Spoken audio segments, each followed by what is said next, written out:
30 days, $88,000.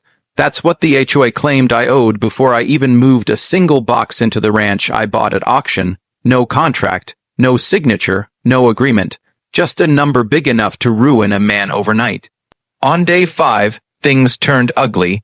The morning sun hit my porch, and suddenly 3 sheriff cruisers rolled up my gravel drive, lights flashing like a raid, doors slammed, radios crackled. And standing proudly behind them, the HOA president herself, arms crossed, lipstick smile, acting like she owned the entire county. "Sir, we have reports of trespassing and unpaid community dues," the deputy announced. "On my land, with my deed in the frame they refused to look at." That's when I knew this wasn't a mistake. This was a setup. The next days felt like war. Someone cut my fences. Someone dumped trash at my gate. Someone sent anonymous complaints to the sheriff every single night. They wanted pressure, fear, chaos. They wanted me gone, but what they didn't know was that while they played games on the surface, I was digging deeper straight into county archives where they thought no one would ever look. And buried there, under 40 years of dust, was a single forgotten covenant. A document powerful enough to erase every HOA rule in this valley, and the craziest part, by the time I brought it to the sheriff, the same cops who came to intimidate me were now knocking on their doors. This is the story of how their $88,000 lie collapsed an entire HOA. In less than 30 days, the officers stepped forward, hands resting on their belts, eyes narrowed as they scanned the property. The HOA board huddled behind them like they'd finally found the backup they always wanted, the kind they thought would silence me.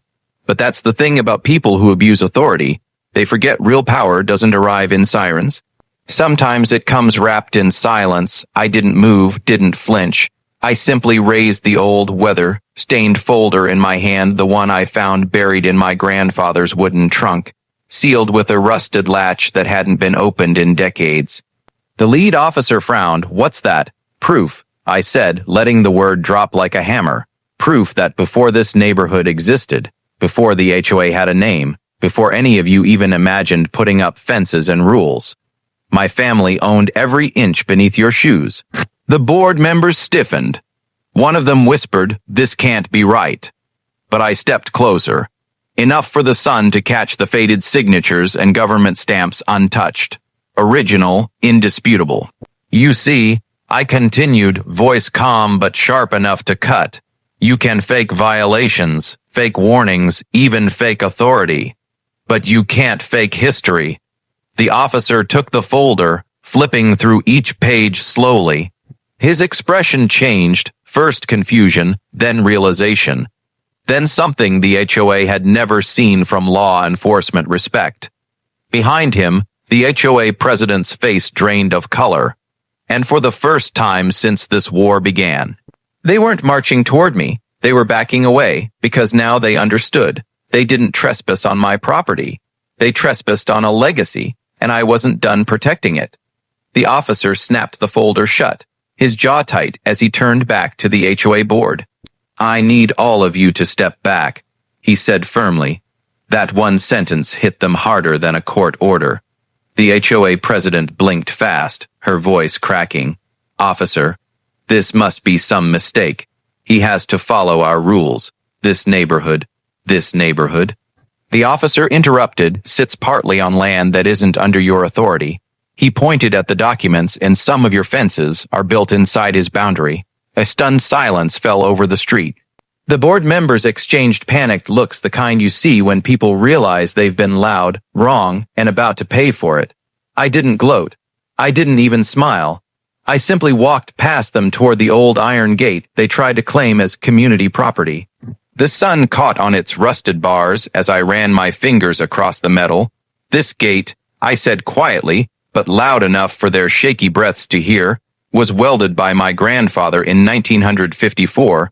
Your HOA was formed in 2011. Do the math." One board member swallowed hard. Another took a step back, but the president, always the loudest, always the most entitled, jabbed her finger at me. "This isn't over. You can't just wave papers and win. We'll take this to the top. We'll bring lawyers. The officer cut her off again. "Ma'am, unless you want to be cited for trespassing and harassment, I suggest you leave now." Her lips trembled, her clipboard slipped. Papers scattered across the ground like defeated little flags. For the first time, the street was silent. The HOA backed away. The cops stayed still, watching them retreat.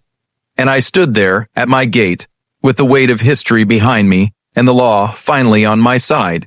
But deep down, I knew something. When people lose control, they don't give up, they get desperate. And desperate people do stupid things. This wasn't the end. This was the beginning. For 2 days, the neighborhood stayed unnervingly quiet. No HOA memos, no threats, no friendly reminders taped to my fence. Silence can feel peaceful, until it feels planned. And on the third night, just past midnight, I found out why. Headlights. 3 sets of them. Slow crawling, turning onto my private road like they owned it. I stepped onto my porch, boots on the old wooden planks, watching shadows stretch across the dirt. Then I saw them. The HOA president in her SUV, 2 board members behind her, and in the back truck bed tools, wooden stakes, orange spray paint. They weren't here to talk. They were here to redraw my property lines. I grabbed my flashlight and walked straight toward them. Calm, steady, not giving them an inch. You're trespassing, I said. The president smirked. We're correcting county errors. This land belongs to the association. She lifted her hand and waved her people forward. And just like that, 3 adults with college degrees and committee titles started stomping through my grass with metal stakes, like they were claiming new territory. I didn't yell, didn't argue. I simply said one sentence. Good thing I called the sheriff 20 minutes ago. Her face froze. Blue and red lights exploded behind me, slicing through the night like a courtroom verdict. Gravel sprayed as 2 patrol cars slid to a stop. Deputies stepped out fast, hands on belts, flashlights up. Ma'am, drop the stakes, one ordered. The HOA president turned pale, her voice shaking. You don't understand, we're enforcing community. This is private land. The deputy snapped, and you're here after midnight with tools and intent. That's felony criminal mischief. The other officer picked up one of their wooden stakes, turning it over slowly. That's enough evidence for charges, he added. The board members looked like their souls were leaving their bodies. The president's knees buckled. Her voice shrank to a whisper. Please. We were just trying to protect the neighborhood. But it was too late. The officers escorted them to the patrol cars, not handcuffed, but close. Enough for every window in the neighborhood to light up. Enough for every phone camera to start recording. Enough for the truth to spread faster than their lies ever did. As the last door shut, the deputy turned to me. You were right, he said. This covenant they ignored, it's ironclad, and after tonight, you won't be hearing from them again. But he was wrong. I wouldn't just stop hearing from them. Within a week, the entire HOA collapsed. Neighbors resigned, meetings dissolved, power shifted, and the president, she disappeared from the community entirely. All because they tried to take land that wasn't theirs, from someone who finally fought back. And as I stood at the edge of my property, sun rising behind the hills, lighting up the 10 acres my father once walked, I realized something. You don't defeat people like them with anger. You defeat them with truth, history, and patience. They wanted $88,000. They wanted power, but all it took was one forgotten covenant to bring everything they built crashing down.